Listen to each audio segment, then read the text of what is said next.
ஹalleluya, good morning. பொழுது விடிஞ்சிருச்சு, எழுந்துட்டீங்களா?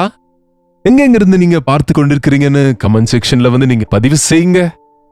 S, நீங்க அனுதினமும் தேவனுடைய வார்த்தையை கேட்டு உங்கள் இருதயங்களிலே உறுதியாகிறீர்கள் என்றும் பலப்படுத்தப்படுகிறீர்கள் என்றும் நம்புகின்றேன். வாங்க ஒரு சிறிய ஜெபத்தை செய்வோம். பரிசுத்தரே, உமக்கு நன்றி ஆண்டவரே. இந்த கடைசி காலத்தில் கலப்படமான போதனைகள் எங்கே பார்த்தாலும், குழப்பங்களை நாங்கள் பார்க்கையிலே, எங்க பார்த்தாலும் இயேசுவின் நாமத்தில் கள்ள தீர்க்கதரிசிகளை பார்க்கையிலே நாங்கள் என்ன கேட்கிறோமோ என்று கவனிப்பதற்கு சத்திய வசனத்தை சரியாக விவரிக்கிற போதனைகளுக்கு எங்கள் செவிகளை சாய்த்து எங்கள் இருதயங்களை சீர்படுத்திக் கொள்ள உதவி செய்யும்படியாக இயேசுவின் நாமத்திலே ஜெபிக்கிறோம் நல்ல பிதாவே, ஆமென்.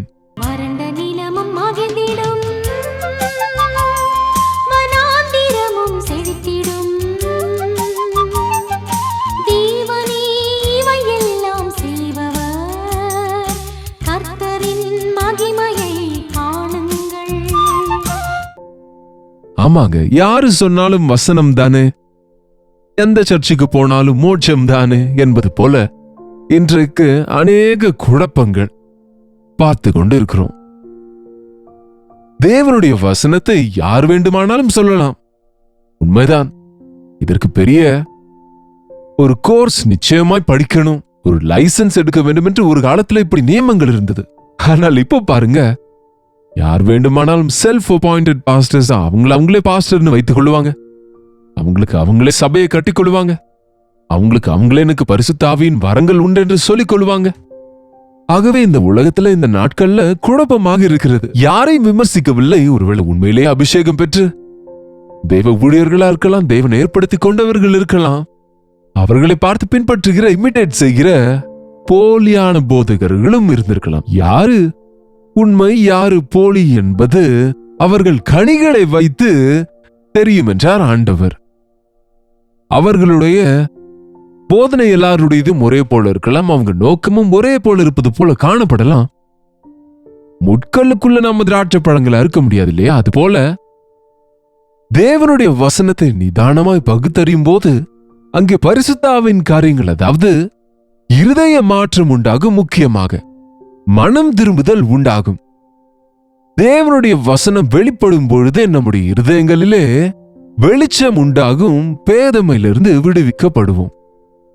சத்திய வசனத்தை நாம கேட்கும்போது நமக்குள்ள இருக்கிற போலி, பொய், அநீதி, அக்கிரமம் என்ன என்பதை நம்ம அறிய முடியும். அன்றைக்கு பேதுரு போதித்த போது, ஐயரே, ரட்சிக்கப்பட நாங்கள் என்ன செய்ய வேண்டும் என்று கேட்டார்கள் பாருங்க. நீங்கள் மனம் திரும்ப வேண்டும், பாவ மன்னிப்பை பெறும்படியாக ஞான ஸ்நானம் பெற வேண்டும். அவர்கள் இருதயத்தில் குத்தப்பட்டார்கள் என்று எழுதியிருக்கு. இருதயத்தை வேதனைப்படுத்துகிறது, ஆனாலும் கூட அது நமக்கு நன்மை செய்வது ஏனென்றால் தேவனுடைய வசனம் ஜீவன் உள்ளதாய் இருபுறமும் கருக்குள்ள எந்த பட்டயத்திலும் கருக்கானதா இருதயத்தின் உள்ளே நுழைகிறது. இன்றைக்கு பாருங்க, நம்முடைய வாழ்க்கையில ஒரு சரீரத்துல ஒரு வியாதி வரும்போது, ஒரு உடல்நலக்குறைவு வரும்போது, ஒரு பகுதி கெட்டு போகும்போது, அழுகி போகும்போது, ஒரு கட்டி வரும்போது அதற்கு விசிறினால் போகாது, அதன் மேலே எந்த விக்ஸோ அமிர்தாஞ்சனோ பூசினால் போகாது. அதை சர்ஜரி செய்ய வேண்டும். ஆழமாய் தோண்டி அறுத்து அதில் இருக்கிற அந்த இன்ஃபெக்ஷன் எடுத்து விட்டா அவங்க கியூர் ஆகி விடுவாங்க. அதேபோல் பாவத்தின் ரணங்கள் நம் இருதயங்களிலே பாவத்தால் நிறைந்திருக்கிறது. பாருங்க, வசனம் அதனாலே அந்த பாவங்களை வெளியெடுத்து நம்முடைய பாவங்களை நம்ம உணர்ந்து கொண்டு அறிக்கை செய்து விட்டு விட்டால் கிறிஸ்துவின் ரத்தத்தில் கழுவப்படுவோம், ஆசீர்வதிக்கப்படுவோம். நீங்கள் கேட்கிற போதனை உங்களுக்கு நீதியை கற்றுக் கொடுக்குதா? நீங்க கேட்கிற போதனையினாலே உங்களுக்கு மனஸ்தாபம் உண்டாகுதா? சொல்லுங்க பாப்போம். முதல்ல நீங்க கேட்கும் வசனத்தினாலே உங்க நிலையை நீங்க உணர்ந்து கொள்கிறீங்களா? வசனம் கேட்ட பிறகு இந்த வசனம் ஒரு கதையை போல இருக்கிறது என்று சொல்லுவதனால எந்த பிரயோஜனமும் இருக்காதுங்க. ஒரு தேவ செய்தி கேட்ட பிறகு அப்போ, ஓஹோ, ஆஹா என்பதனாலே வெறுமனே உற்சாகப்பட்டு சந்தோஷத்தால் நிறைந்திருப்பதனால பிரயோஜனம் அல்ல. அந்த வசனம் உன் இருதயத்தை ஆராய வேண்டும், உன்னுடைய நிலையை உணர்த்த வேண்டும். இந்த கடைசி காலத்திலே அநேக விபரீதமான சூழ்நிலைகள் இருக்கும் என்று அன்றைக்கே பவுல் தீமோத்தேயுவை எச்சரித்து, உன் போதனை குறித்து எச்சரிக்கையாயிரு, உன் போதனை கேட்கிறவர்களை குறித்து ஜாக்கிரதையாயிரு என்று எச்சரித்தார். பாருங்க, தீமோத்தேயுக்கு எழுதின 2வது நிருபம் 4ஆம் அதிகாரத்தில் 3-4 வசனங்களை வாசிக்கிறேன். ஏனென்றால் அவர்கள் ஆரோக்கியமான உபதேசத்தை பொறுக்க மனதில்லாமல் செவித்தீனம் உள்ளவர்களாகி தங்கள் சுய இச்சைகளுக்கு ஏற்ற அவர்களுக்கு அனுகூலமான போதகர்களை தங்களுக்காக திரளாக சேர்த்துக் கொண்டு,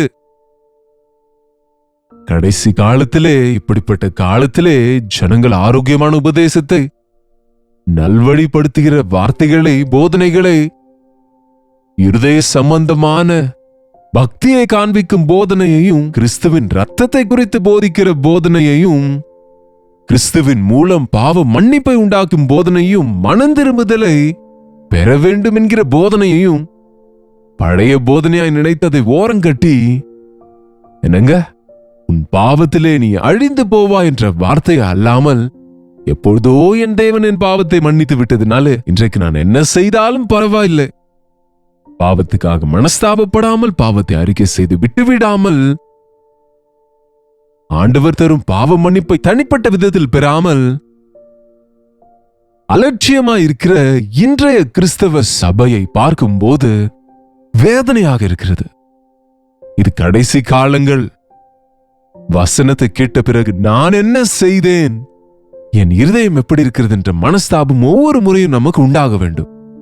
வசனத்திலே நமக்கு தீர்வு கிடைக்க வேண்டும், ஆறுதல் உண்டாக வேண்டும், நமக்கு மனம் திரும்புதல் உண்டாக வேண்டும், தைரியம் உண்டாக வேண்டும், ஆவிக்குரிய பலன் உண்டாக வேண்டும். அது ஆரோக்கியமான உபதேசத்தால் தான் சாத்தியம். ஆனால் மனிதர்களோ தங்கள் சுய இச்சைகளால் தங்களுக்கு அனுகூலமான போதகர்களை சேர்த்துக் கொள்கிறார்கள். சத்திய வசனத்துக்கு செவியை விளக்கி சத்தியத்துக்கு செவி சாய்க்க மாட்டாங்க. சத்தியம், நிஜம், நிஜமானவைகளை வேண்டாம் என்று கட்டுக்கதைகளுக்கு சாய்ந்து போகும் காலம் வரும். கட்டுக்கதை, கட்டுக்கதை என்றால் என்னங்க? கற்பனைகள், கலப்படமானவைகள், கற்பனைகளுக்குரியது உண்மையானவைகள் அல்ல, யூகித்துக் கொள்கிற, கற்பனை செய்து கொள்கிறவைகள். அது பாருங்க, மொத்தமும் எல்லாமே பில்டப் என்று சொல்லுவாங்க பாருங்க. கலப்படமானவைகள், இல்லாத பொல்லாத கலப்படங்களால், இல்லாத பொல்லாத வார்த்தைகளாலே, இல்லாத பொல்லாத ஆசைகளாலே, இல்லாத பொல்லாத உணர்ச்சிகளாலே, இல்லாத பொல்லாத விஷயங்களாலே மனிதர்கள் தங்கள் இருதயங்களை நிரப்பிக் கொள்கிறாங்க. ரியல் வேண்டாம், நமக்கு எல்லாம் போலி வேண்டும். ரியல் வேண்டாங்க, கார்ட்டூன்ஸ் வேண்டும் பாருங்க. ரியல் வேண்டாம், எல்லாம் நடிப்பு தான் வேண்டும். இந்த உலக நடிப்பு அழிந்து போய்விடுங்க. இந்த உலக நடிப்பு இல்லாமல் போகும். பாருங்க, நாம இப்படி நினைப்போம், மூவி ஸ்டார்ஸ் தான் நல்ல நடிகர்கள் என்று. அவங்க ஏதோ அந்த கொஞ்ச நேரம் அந்த கேமராக்கு முன்பு அப்படி நடிப்பார்களே தவிர, உண்மையான வாழ்க்கையிலேயே என்றென்றைக்கும் எல்லார் எதிரிலும் நடிக்கிற நடிகர் என்று சொல்லப்படாத நடிகர்கள் எத்தனையோ பேர் இருக்காங்க. மாயமாளக்காரர்கள், உள்ளே ஒரு மாதிரி வெளியே ஒரு மாதிரி இருக்கிறவர்கள், பக்தியுள்ளவர்கள் போல காணப்பட்டதன் வல்லமையை உணராதவர்கள், மனிதர்கள் முன்பு நல்லவர்கள் போல் இருந்து கொண்டு கோரமான அசுத்த காரியங்களை செய்கிறவர்கள், தங்களுடைய பாவங்களை மறைத்து வைக்க, தங்கள் உண்மை சுபாவத்தை மறைக்க அவங்க வேஷத்தை மாற்றுகிறவர்கள், பாஷை மாற்றுகிறவர்கள். கற்பனை, ஆர்டிபிஷியல் வேண்டும். இப்போது ஏஐ வந்திருக்குல்ல, அந்த ஆர்டிபிஷியல் இன்டெலிஜென்ஸ் மூலம் செயற்கையானதை தயாரித்துக் கொள்ள வேண்டும். நாம் இருக்கிறபடி இல்லாமல் இல்லாதது போல காண்பிக்க வேண்டும். இருப்பது போல அல்லாமல் இன்னும் பெட்டரா இருப்பது போல காண்பிக்க வேண்டும்.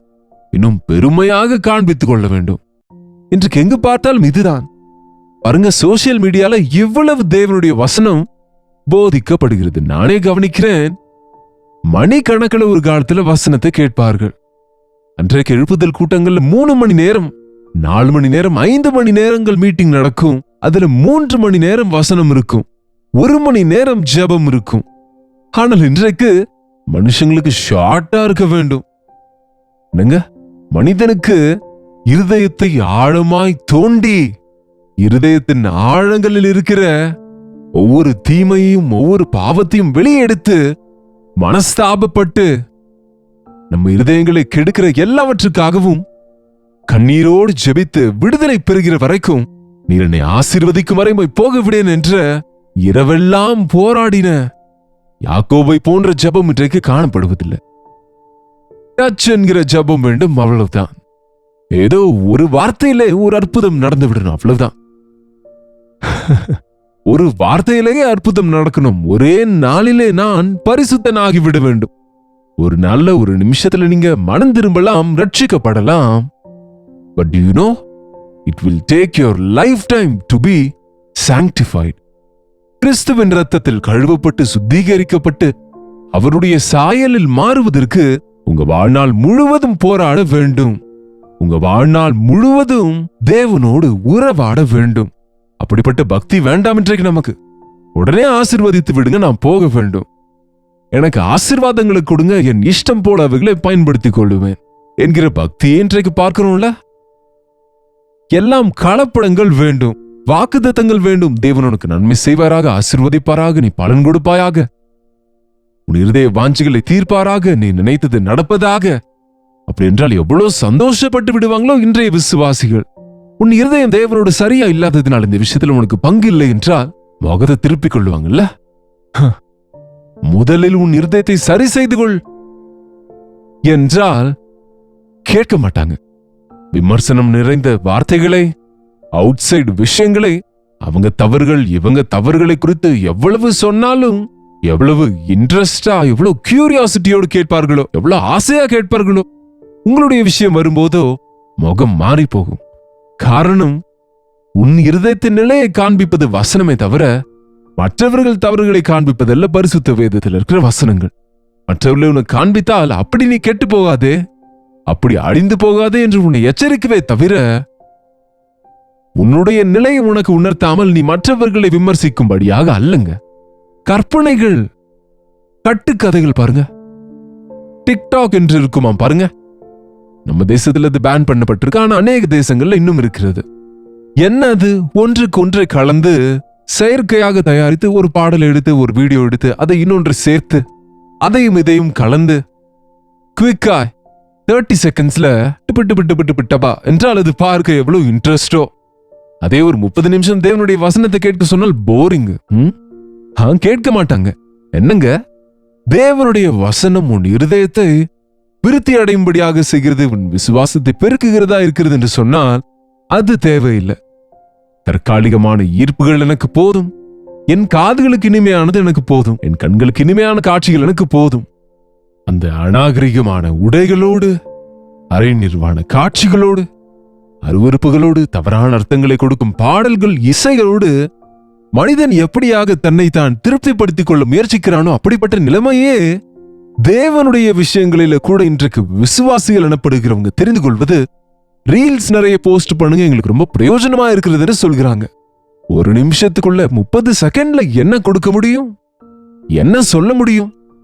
அஃப்கோர்ஸ் தேவனுடைய வசனம் வல்லமையுள்ளது, ஆகவே அது it can still work. But எவ்வளவு பேர் தேவனுடைய வசனத்தை ரீல்ஸ்ல பார்க்கிறார்கள்? உலக சம்பந்தமான கவர்ச்சியான பயனற்ற வேடிக்கையான விஷயங்களை மணிக்கணக்கில் பாருங்க. ஒன்றுக்கு பின் ஒன்று, ஒன்றுக்கு பின் ஒன்றாய் ஒரு 30 நிமிஷம் தேவனுடைய வசனத்தை கேட்பதற்கு பதிலா ஒரு 30 செகண்ட் ரீல்ஸ் பார்த்து கொண்டு இருக்கிறவங்க நேரத்தை கவனிக்கவே மாட்டார்கள். கொஞ்சம் அது, கொஞ்சம் இது, கொஞ்சம் அது, கடைசியில் என்ன பார்த்தா என்ன கேட்டா என்றால் எதையும் அறியாத நிலைமையில தற்காலிகமான சந்தோஷத்தினால நிறைந்திருக்கிறாங்க. அமெரிக்கா போன்ற தேசங்கள்ல ஈவன் பிள்ளைகள் கூட 20 million children are addicted to TikTok. எவ்வளவு பேர் இன்றைக்கு சோசியல் மீடியாவில் வருகிற அசுத்தமான காரியங்களுக்கு அடிக்ட் ஆகி விடுகிறாங்க. எவ்வளவு பேர் இன்றைக்கு அருவருப்பான காரியங்களை கற்றுக்கொள்ள அவளோடு இருக்கிறாங்க. எத்தனை பேர் இன்றைக்கு தற்காலிகமான சந்தோஷத்தை கொடுக்கிறவர்களுக்காக தவிக்கிறார்கள். ட்ரக் அடிக்ட்ஸ் ஆகி விடுகிறாங்க. அந்த ட்ரக் எடுத்துக்கொண்டால் உனக்கு என்ன வரும் என்று கேட்டேன். கிக்கு வரும் என்றாரு ஒருத்தர், ஒரு தம்பி. கிக்கு என்றால் என்னங்க? அது ஏதோ காற்றில மிதப்பது போல இருக்குமா? எவ்வளவு நேரம் இருக்குமா அந்த கிக்கு? எனக்கே அது இவ்வளவு நேரம்னு தெரியாதுங்க. நான் கண்களை திறக்கும் போது கீழே கிடந்திருப்பேன். நான் கண்ணு திறக்கும் போது எனக்கு வெட்கத்தை உண்டாக்கும் நிலைமையில நான் கீழே கிடப்பேன். எனக்கு என்ன நடந்ததோ எனக்கு தெரியாது. ஆனால் அந்த கிக்கில எனக்கு என்ன ஆனதோ, எவ்வளவு நேரம் அப்படி இருந்தேனோ எனக்கே தெரியாது. வெளியே வரும்போது திரும்பவும் அதற்காக என்னுடைய இருதயம் தவிக்கிறது என்கிறாங்க. I'm not satisfied. Again I will take another drug, another drug, another drug. என்னங்க, எவ்வளவு பேர் இன்றைக்கு அடிமைகளாகி விடுகிறாங்க. உன் அடிமைத்தனத்திலிருந்து விடுவிக்கவே ஆண்டவராக இயேசு கிறிஸ்து என் சத்திய வசனம் உங்களை விடுதலையாக்கும். பாருங்க, பாவம் செய்கிறவன் அவன் பாவத்துக்கு அடிமையா இருக்கிறான். நீங்கள் கிரயத்தினாலே கொல்லப்பட்டவர்களாகவே மனிதர்களுக்கு அடிமைகள் ஆகாதிருங்கள், பாவத்துக்கு அடிமைகள் ஆகாதிருங்கள். நீ செய்கிற எதை நீ நிறுத்த முடியாமல் இருக்கிறாயோ, அது ட்ரக்ஸா இருக்கட்டும், அது சோஷியல் மீடியாவோ, அது செல்ஃப் அபியூஸோ, அது பொறாமையோ, பகையோ, செக்ஸ் விஷயங்களோ, வேற எந்த விஷயமா இருந்தாலும் உனக்கு அதுல வெற்றி இல்லையோ, நீ அதற்கு அடிமையா இருக்கிறாய். உன்னை நீயே அழித்துக் கொள்ளுகின்றாய். இன்றைக்கு விடுதலை வேண்டுமானால் சத்தியம் உன்னை விடுதலையாக்கும். என்னுடைய வசனம் சத்தியம் என்றார் ஆண்டவர். அவர் தம்முடைய வசனத்தை அனுப்பி அவர்களை சுகமாக்கினார். நீங்க உண்மையிலேயே தேவனுடைய வசனத்தை விசுவாசத்தோடு கேட்டால், உங்கள் இருதயத்தில் அவைகளை பொருத்திக் கொண்டால், அற்புதமான மாற்றத்தை, விடுதலையை, சுதந்திரத்தை உங்களுடைய வாழ்க்கையில பார்க்க முடியுங்க. ஆகவே தற்காலிகமான சந்தோஷத்துக்காக தீவிரிக்காமல் நிரந்தரமான நன்மையை தருகிற தேவனுடைய வசனத்திற்காக காத்திருப்போம். அவருடைய வசனத்தின்படி நமக்கு ஆக கடவது என்று நம்மை நாம் அவருக்கு ஒப்பு கொடுத்துக் கொள்வோம். சத்திய வசனம் நமக்கு கடினமாக தோன்றினாலும் நம் இருதயத்தின் உள்ளந்திரியங்களில் நுழையும் போது அது நமக்கு நன்மை செய்கிறது என்று வாழும்படியாக, நித்திய ஜீவனை உடையவர்களாய் என்றென்றைக்கும் அவர் ராஜ்யத்தில் அவரோடு வாழ்கிறவர்களாய் வசனம் நம்மை பலப்படுத்துகிறது என்று விசுவாசித்து அவருடைய வசனத்துக்கு கீழ்ப்படிப்போம். ஜெபிப்போம். பரிசுத்தரே, அன்புள்ள ஆண்டவரே, இந்த நேரத்தில் எங்களை ஒருமுறை சந்திங்க ஆண்டவரே. இந்த அனுதின தியானத்தை கேட்கிறவர்களில் யார் யார் இன்னமும் எதற்கு அடிமைகளா இருக்கிறார்களோ, எதை விட்டுவிட முடியாமல் இருக்கிறார்களோ, எதை நிறுத்த முடியாமல் இருக்கிறார்களோ, எதை தெரிந்து கொண்டு அவங்க காதுகளில் நிரப்பிக்கொண்டு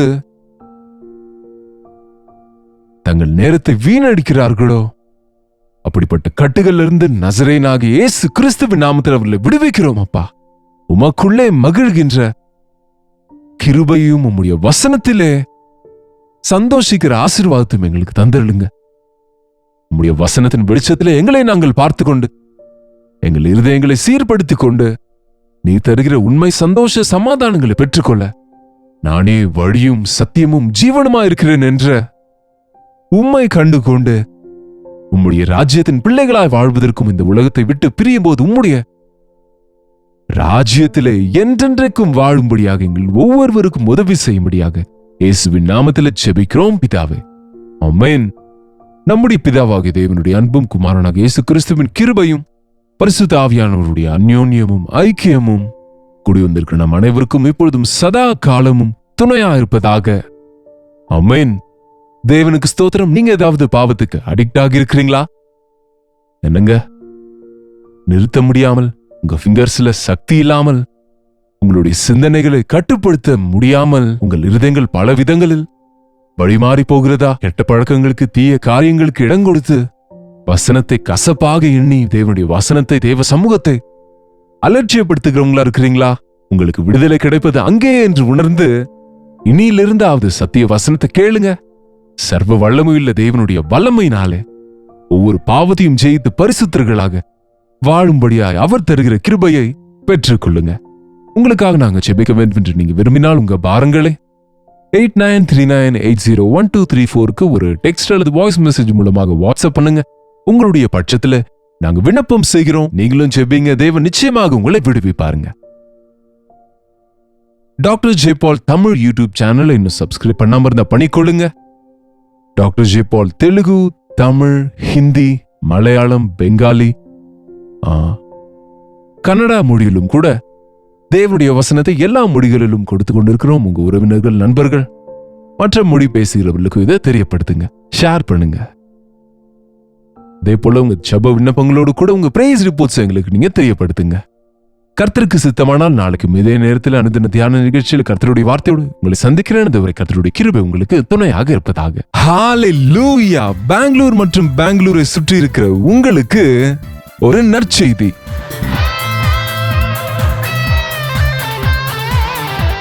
கர்த்தருக்கு சித்தமானால் பெங்களூருவிலே மே மாதம் 28ஆம் தேதி அன்று ஒரு விசேஷமான ஒன் டே கெட் டுகெதரை உங்களுக்காக ஆயத்தப்படுத்தி இருக்கிறோம். மதியம் 2 மணியிலிருந்து 5 மணி வரை, 6 மணியிலிருந்து 9 மணி வரை நடக்கும் 2 செஷன்ஸ்களிலும் நீங்க பங்கு பெற்று தேவ ஆசீர்வாதங்களை பெற்றுக் கொடுங்க. பெங்களூருவிலிருந்து மட்டுமல்ல, சுற்றி இருக்கிற அநேக பகுதிகளிலிருந்து, அங்கு ஆந்திராவிலிருந்து, ராயலசீமாவிலிருந்து உங்களில் அநேகர் இந்த கெட் டுகெதர்ஸ்க்கு தொடர்ந்து வருகிறீர்கள். கர்த்தர் உங்களுக்கு செய்த நன்மைகளை சொல்கிறீங்க. உங்க பாரங்களை பகிர்ந்து கொண்டு உங்களுக்காக தனிப்பட்ட விதத்தில் ஜெபிக்கவும் உங்களை நேரடியாக சந்திக்கவும் எனக்கு வாய்ப்பை ஏற்படுத்துகிறீங்க. சோசியல் மீடியா மூலம், டிவி மூலம் வசனத்தை கேட்கிற உங்களை நேரடியாக பார்க்க வேண்டும் என்று, உங்களை ஆவிக்குரிய விதத்தில் பலப்படுத்த வேண்டும் என்று